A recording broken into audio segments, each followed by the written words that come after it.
17 अक्टूबर 2024 ये वो तारीख निर्धारित की गई है जब हरियाणा के नए मुख्यमंत्री के तौर पर नायब सिंह सैनी का शपथ ग्रहण समारोह होगा। लेकिन क्या नायब सिंह सैनी के शपथ ग्रहण समारोह पर यहाँ ग्रहण लगता हुआ नजर आएगा?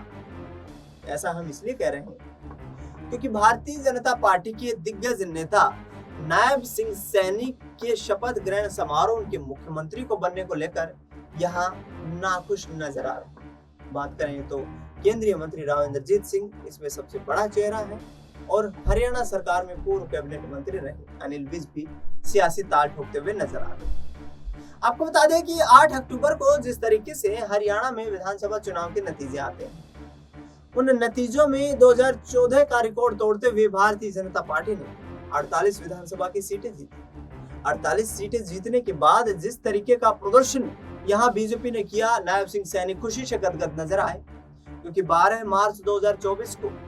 नायब सिंह सैनी को हरियाणा के मुख्यमंत्री की जिम्मेदारी दी गई थी और यदि पार्टी को हार का सामना करना पड़ता तो कहीं ना कहीं इसकी जिम्मेदारी, इसका ठीकरा भी नायब सिंह सैनी के सर फोड़ा जाने वाला था। लेकिन जिस तरीके से उन्होंने ताबड़तोड़ जनप्रचार किया, रैलियां की, लोगों तक मिले, यहाँ अपनी सरकार की नीतियों से अवगत कराते हुए नजर आए। दूसरी तरफ कांग्रेस पार्टी 12 सितंबर 2024 के बाद जिस तरीके की सियासी गहमा गहमी में फंसती हुई नजर आई, मुख्यमंत्री की कुर्सी को लेकर मतदान होने से पहले ही जो लड़ाई देखने को मिली, उसने बीजेपी को यहाँ बैक फुट से फ्रंट फुट पर लाकर खड़ा कर दिया और भारतीय जनता पार्टी को एक बार फिर से हरियाणा के लोगों ने अपना जन आशीर्वाद दिया। लेकिन अब बड़ा सवाल ये, राव इंद्रजीत सिंह पिछले 20 सालों से केंद्र सरकार में कैबिनेट राज्य मंत्री, उनकी मांग ये है कि पार्टी हाईकमान को उन्हें मुख्यमंत्री बनाना चाहिए। हरियाणा के रेवाड़ी स्थित रामपुरा हाउस, जो कि राव इंद्रजीत सिंह की राजनीति का पावर सेंटर माना जाता है, रामपुरा हाउस में उनसे मिलने के लिए अहिरवाल इलाके के 9 विधायक पहुंचते हैं। ये तमाम विधायक एक तरफ राव इंद्रजीत सिंह से आशीर्वाद लेते हुए नजर आते हैं तो दूसरी तरफ उनको समर्थन देते हुए भी नजर आते हैं, जिसमें से एक विधायिका तो उनकी खुद बेटी आरती राव, जो अटेली से विधानसभा का चुनाव जीतने में कामयाब हुई। ऐसे में राव इंद्रजीत सिंह का ये कहना है कि पार्टी को अब ये सोच विचार करना चाहिए कि दक्षिण हरियाणा ने तीसरी बार बीजेपी की सरकार बनाने में अपना अटूट विश्वास जताया और ऐसे में दक्षिण हरियाणा से अब की बार मुख्यमंत्री बनना चाहिए। राव इंद्रजीत सिंह से जब ये सवाल पूछा गया कि क्या आप मुख्यमंत्री बनने को लेकर तैयार हैं, तो उन्होंने कहा कि राजनीति में महत्वाकांक्षा हर किसी की होती है, मैं भी उसी का हिस्सा हूं। यानी कि राव इंद्रजीत सिंह खुद को यहाँ पर सीएम की रेस में देखते हुए नजर आ रहे हैं। किस तरीके से आगामी रणनीतियां तैयार करेंगे ये तो वक्त आने पर पता चलेगा, लेकिन 9 विधायकों को अपने आवास पर बुला करके राव इंद्रजीत सिंह ने इस बात के स्पष्ट संकेत दे दिए हैं कि हरियाणा की राजनीति की जो ताकत है वो उनके हाथ में रहने वाली है। भारतीय जनता पार्टी के लिए यदि उन्हें मुख्यमंत्री नहीं बनाया जाता है तो मुश्किलें भी खड़ी होती हुई नजर आ सकती है, क्योंकि इस वक्त राव इंद्रजीत सिंह की उम्र जो है वो 70 साल से अधिक हो चुकी है और हो सकता है कि इससे बाद में लोकसभा या विधानसभा का कोई भी चुनाव राव इंद्रजीत सिंह आगामी भविष्य में लड़ते हुए नजर ना आए। दूसरी तरफ अनिल विज अपने आवास पर कुछ विधायकों को बुलाते हैं, शक्ति प्रदर्शन उनकी तरफ से भी करने की कोशिश की जाती है। चुनाव के बीच में एक बयान भी दिया जाता है कि हरियाणा का जो सियासी मानचित्र है और हरियाणा की जो जिस तरीके की हवा है, यदि मुझे मुख्यमंत्री बनने का मौका मिला तो मैं तकदीर और तस्वीर बदल दूं। यानी कि नायब सिंह सैनी को सीएम बनाने को लेकर राव इंद्रजीत सिंह हो या फिर अनिल विज, ये दोनों नेता इस बात के पक्ष में तो बिल्कुल नजर नहीं आते। अब देखना ये होगा कि भारतीय जनता पार्टी किस तरीके से अपने सियासी दांव खेलती हुई नजर आएगी, क्योंकि देखा जाता है बीजेपी हर बार नए एक्सपेरिमेंट करती हुई नजर आती है। अहिरवाल बेल्ट को साधने के लिए राव नरवीर सिंह, जो कि गुरुग्राम की बादशाहपुर विधानसभा सीट से विधायक बने, उनके नाम पर भी चर्चा है कि उन्हें डिप्टी चीफ मिनिस्टर बनाया जा सकता है। और राव नरवीर सिंह को डिप्टी सीएम बनाने का मतलब ये है कि राव इंद्रजीत सिंह के खिलाफ एक बॉम्बशेल, यानी कि राव इंद्रजीत सिंह के जले पर नमक छिड़कने जैसा है। विधानसभा चुनाव के प्रचार के दौरान हमने देखा कि राव इंद्रजीत सिंह की खिलाफत साफ तौर पर राव नरबीर सिंह के द्वारा की गई। उनकी तरफ से कहा गया कि राव साहब का मुझे किसी तरीके का कोई समर्थन नहीं है, कोई यहाँ पर मुझे सपोर्ट नहीं मिल रहा है, और उस सपोर्ट के चलते यहाँ पर कहीं ना कहीं भारतीय जनता पार्टी को जो मजबूती मिल सकती थी उसमें राव इंद्रजीत सिंह की भागीदारी नहीं।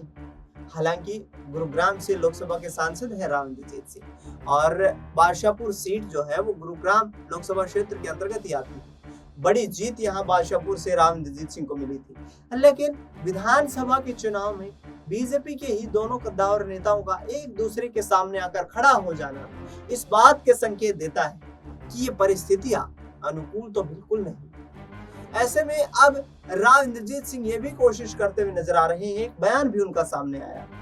कि हम भारतीय जनता पार्टी के साथ खड़े हुए हैं, मजबूती से सरकार में साझेदार रहेंगे और सरकार को चलाएंगे, लेकिन अपनी बेटी आरती राव को दूसरी तरफ वो कैबिनेट मिनिस्टर भी बनाना चाहते। ऐसे में यदि आरती राव को कैबिनेट मिनिस्टर बनाने में कामयाब राव इंद्रजीत सिंह होते हुए नजर आए तो ये भी उनके लिए एक बड़ा प्लस पॉइंट हो सकता है, क्योंकि पहली बार ही उनकी बेटी अटेली से विधानसभा का चुनाव जीतने में कामयाब हुई। राव इंद्रजीत सिंह जिस तरीके से बयानबाजी देते हुए नजर आ रहे हैं, भारतीय जनता पार्टी की तरफ से खामोशी का माहौल देखने को मिल रहा है। बार बार नायब सिंह सैनी की जो शपथ ग्रहण का वक्त है वो आगे बढ़ाया जा रहा है, क्योंकि 8 अक्टूबर को जब चुनावी नतीजे सामने आए तो उस वक्त ये खबरें सामने आई कि 12 अक्टूबर को शपथ ग्रहण समारोह होगा, उसके बाद 15 अक्टूबर वो तारीख निर्धारित की गई और अब 17 अक्टूबर पर यहाँ पर मोहर लगती हुई नजर आ रही है। तो क्या बीजेपी असमंजस में है, सस्पेंस में है? क्या क्षेत्रीय नेताओं के दबाव के चलते भारतीय जनता पार्टी हाईकमान बड़े फैसले लेने में नाकाम हो रही है? तमाम यहाँ पर सवाल खड़े होते हुए नजर आ रहे हैं। देखना ये होगा कि हरियाणा की राजनीति में अगला मुख्यमंत्री कौन बनने वाला है। क्या नायब सिंह सैनी पर ही यहाँ पर दांव खेला जाएगा? और ऐसे में यदि राव नरबीर सिंह या राव इंद्रजीत सिंह में से किसी बड़े चेहरे को बड़ी जिम्मेदारी दी जाती है तो फिर क्या पार्टी के अंदर कोई टूट का माहौल नहीं देखने को मिलेगा? क्योंकि दक्षिण हरियाणा में करीब 28 विधानसभा की सीटें आती, जिसमें से 6 जिले शामिल हैं। उन 6 जिलों में फरीदाबाद, गुरुग्राम, रेवाड़ी, महेंद्रगढ़ ये प्रमुख जिले शामिल हैं। और इन प्रमुख जिलों में से जिस तरीके से जीत हासिल हुई है बीजेपी को, वो अपने आप में ऐतिहासिक है, क्योंकि भारतीय जनता पार्टी संगठन को भी इस बात का अंदेशा नहीं होगा कि लोकसभा चुनाव के दौरान देखें या फिर विधानसभा के चुनाव के दौरान प्रधानमंत्री नरेंद्र मोदी के द्वारा 2024 के हरियाणा विधानसभा चुनाव में सिर्फ 4 जनसभाएं की गई और कहीं ना कहीं नायब सिंह सैनी ने अपने कंधों पर वो जिम्मेदारी ली, दिग्गज नेताओं की उनके साथ मौजूदगी रही और हरियाणा में जिस तरीके का पब्लिक सेंटिमेंट बीजेपी की तरफ से बनाया गया वो उनके लिए काम करता हुआ नजर आया। हालांकि कांग्रेस पार्टी ने तमाम आरोप लगाए कि ईवीएम मशीनों में गड़बड़ी देखी गई है और फेयर तरीके से वोटों की काउंटिंग नहीं हुई है, लेकिन अब जिस तरीके से बहुमत में दिखाई दे रही है भारतीय जनता पार्टी, उसके लिए यहाँ पर बड़े निर्णय लेना, बोल्ड निर्णय लेना कोई यहाँ मुश्किल होता हुआ नजर नहीं आएगा। देखना ये होगा कि क्या दिग्गज नेताओं को यहाँ पर उनकी तवज्जो दी जाती है, क्या बड़ी जिम्मेदारी दी जाती है और जो मांग उनकी तरफ से की जा रही है क्या पार्टी हाईकमान उस मांग को मानने के लिए यहाँ अपना समर्थन देता हुआ नजर आता है। फिलहाल इस खास कार्यक्रम में इतना ही। देश दुनिया की तमाम बड़ी खबरों के लिए आप देखते रहिए SPN 9।